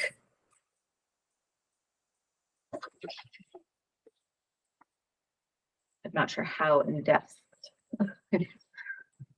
If you have questions, please stop me. So this slide is showing the CBM reading for students in 2nd and 3rd grade. Again, it's showing the benchmark students at the 41st percentile or above are at low risk or no risk. I believe in FastBridge, they call it college readiness. And then students who are below the 40th are at some or high risk. And again, we've got the district, we have Middletown, and we have Wells. Something to keep in mind with this data, this CBM reading assessment is available to students for progress monitoring. So students who are being pulled by interventionists or who may be receiving intervention from their classroom teacher. This is a measure that teachers might use to look at their progress on a weekly basis to see how intervention is working. If we had students who are in like 4th, 5th, or 6th grade who took this assessment out of grade level, so if you had a 4th, 5th, or 6th grader who took a 2nd or 3rd grade leveled CBM reading during the assessment window, it does impact the scores. So there may be instances here, and Al can correct me, but there may be instances where these percentages include students who are outside of the 2nd and 3rd grade band if they took the assessment in the assessment window. So then next is auto reading. This is given to our 4th, 5th, and 6th graders. So we have that benchmark of the 40th percentile and above. Those are students who are at low risk. And then our students who are below the 40th percentile are showing some or high risk. So that lighter pink are the students who are at some risk, and the students at high risk are that darker pink. And then our final reading assessment that we look at is a reading. This is that computer adaptive test. And so we have the same benchmark, the 41st percentile or above, and then the students who are below, we're looking at for additional services in the classroom or with the interventionist. Yes, before we move on to math, are there any questions about reading or just about the assessment itself or how we're reading the scores? Amanda? Sorry, when you say district, you mean the whole GRCSU or? Yes, I'm sorry. I should say supervisory union. I apologize. Okay. That's okay. Thank you.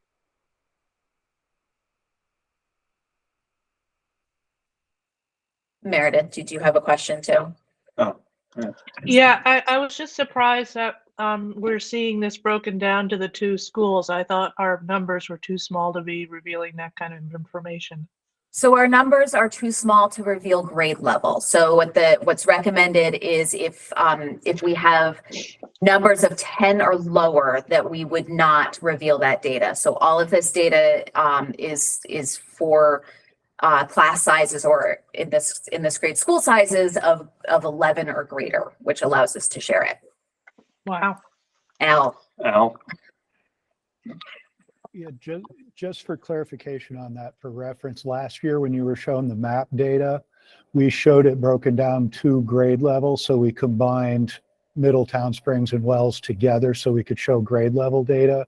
This year we're showing the 2 schools separately, but now we're combining all the grade levels together. So that's the difference. And I think that's what you're remembering. Thank you.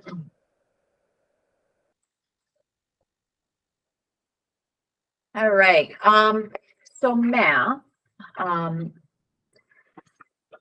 kindergarten and 1st grade students, similar to reading, they take an assessment called early math. This is done in a very similar manner, and the teacher polls students individually, and they are given 5 1-minute assessments that they complete with the teacher. And again, the skills are going to vary based on grade level and time of year. And then our 2nd through 9th grade students are taking a math, and similar to a reading, that is going to be a computer adaptive assessment that's going to adjust based on how students are answering the questions. So we have early math for our kindergarten and 1st grade students, and our benchmarks are the same. We're looking at that 41st percentile and above, and then below the 40th percentile here. And then finally, we have a math for students in 2nd through 6th grade for Middletown and Wells with that same benchmark of the 41st percentile and above and below.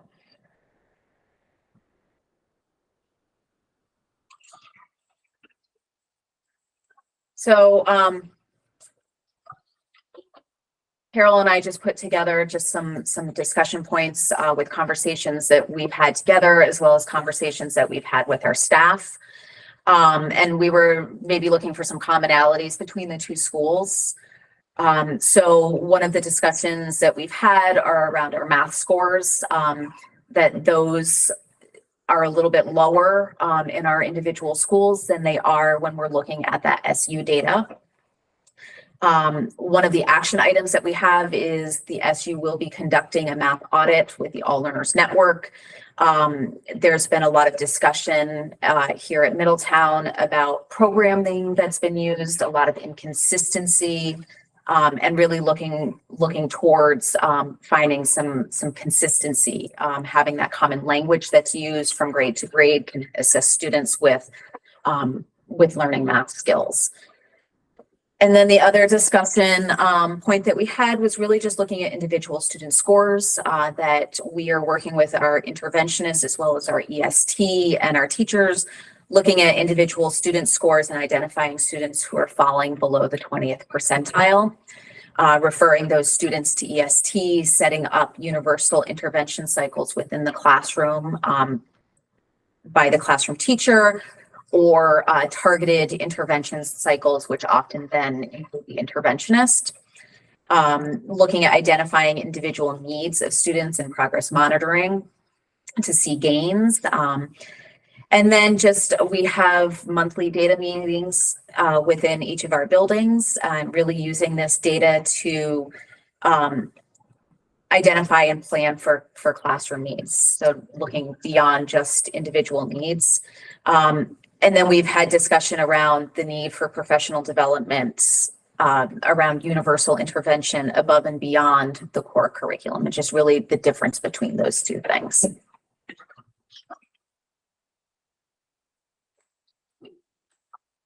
Amanda? To be fair, this was the first time any of these students had seen this test style, correct?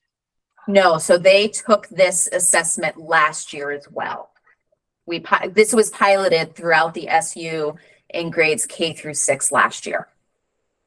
So spring and fall, or just fall? It was done 3 times last year. So they took it in the fall, the winter, and the spring last year. Okay. And this information is based on all of that combined, including this most recent, or? No. So Just this is just looking at the assessment they took this past fall. Okay. Yeah, and I believe, if I remember correctly, the pilot was to see if this was something that the SU would keep using, correct? Correct. Yeah. I mean, they took this in conjunction with MAP. So Yeah. this is the first year that we're really using this. No other assessment is being given. This has been our focus. So I would imagine that as we look at winter and spring data, we'll see the comparison. Yes.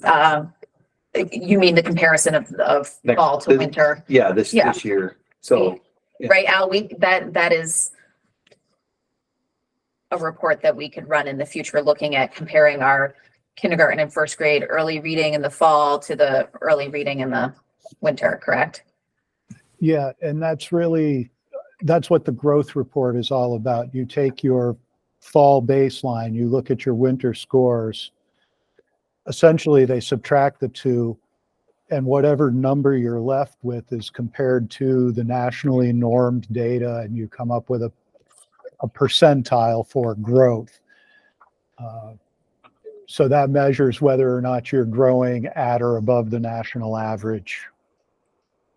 And that's the kind of data you'll see in the winter. That's great. And I was gonna ask, but it's on the last page.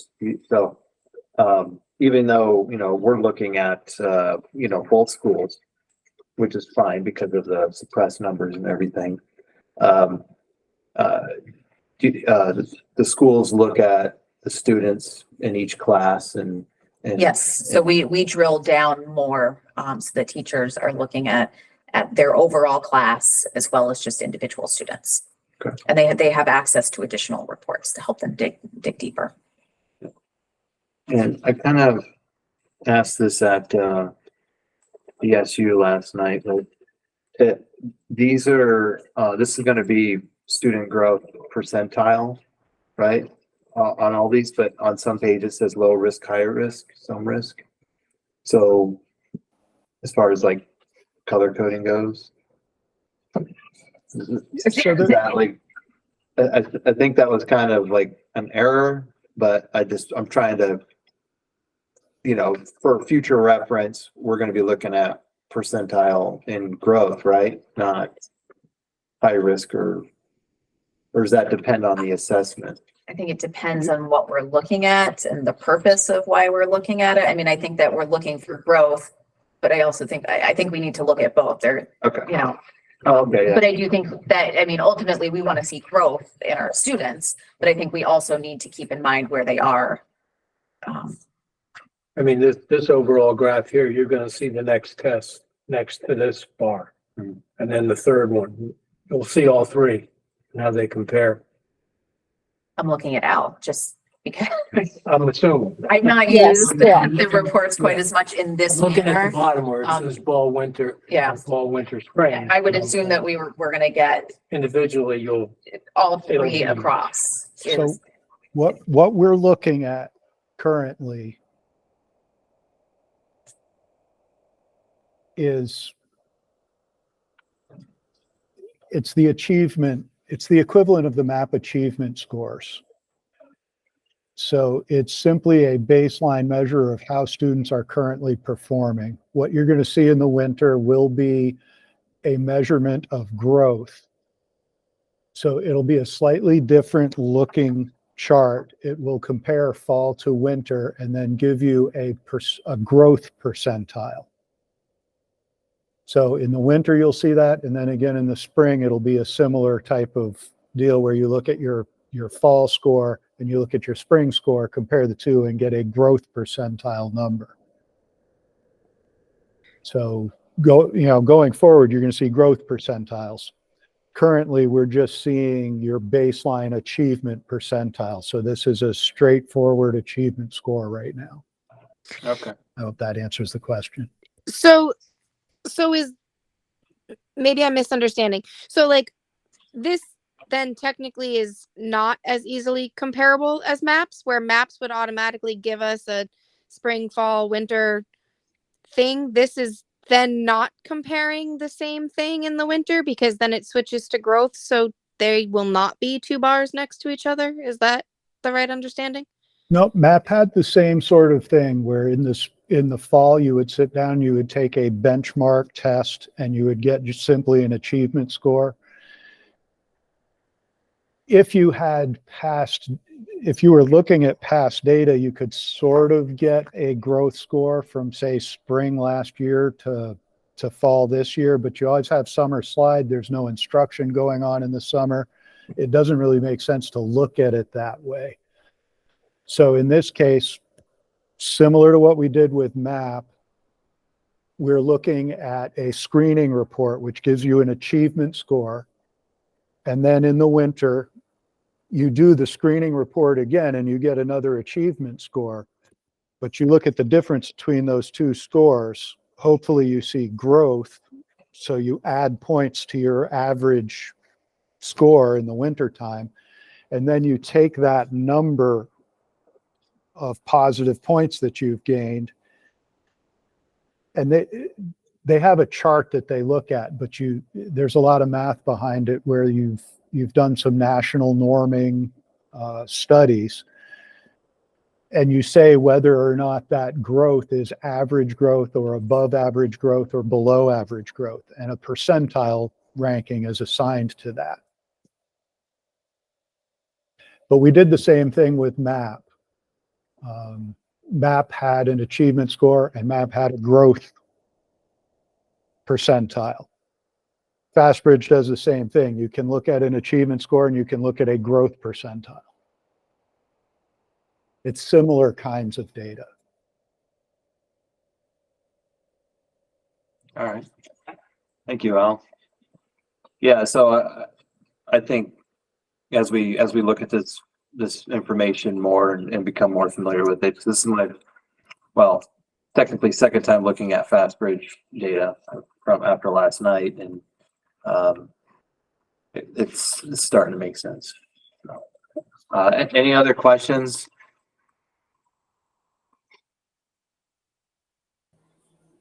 All right. Thank you for the presentation. Look forward to seeing the next couple assessments. All right, so we're going to move on to policy. We have, let's see, we got it's like 4 for adoption. D4, visitor, volunteers, and work study students. F13, harassment, hazing, and bullying prevention of students. The GRCSU equity policy, and G9, responsible computer and network internet use. Is there a motion to adopt those 4 policies? I'll make that motion. Any discussion? All those in favor, say aye. Aye. Aye. All right, motion carries. And then the other are first reads. Any discussion on these? Any concerns or questions on these first reads? I will say, like I said at the beginning of the meeting, that F8 was sent back to committee last night by the SU board. Other than that, there were some just formatting issues and some grammar issues throughout some of these policies. You did a lot of work. What's that? It made a lot of changes since last night. Oh, are you in the policy drive? Yeah. Oh. No, thank you for doing it. Yeah, if I don't do it right away. Okay. Yeah, I think, yeah. So if there's no objection to these, then, you know, we can warn them for adoption would be the next step. And that would be B4, notice of non-discrimination, C1, board meetings, agenda preparation and distribution, professional development, and weapons and firearms. All right, I'll move it. Any discussion on these policies? All right, all those in favor? Aye. Aye. Aye. All right, motion carries. Okay, so we do have an executive session, but before we do, we did have one person public here, but not anymore. Our next meeting is December 13th, and so we will need a motion to move into executive session. Under 1 VSA 313, evaluation of a public officer or employee. Does someone want to move this? So moved. Motion by Amanda. All those in favor? Aye. Aye. Aye. Okay, motion carries. We're in executive session at 8:14, and we'll excuse everyone except the board. Do you want a different meeting? Yeah, we have a separate link for executive.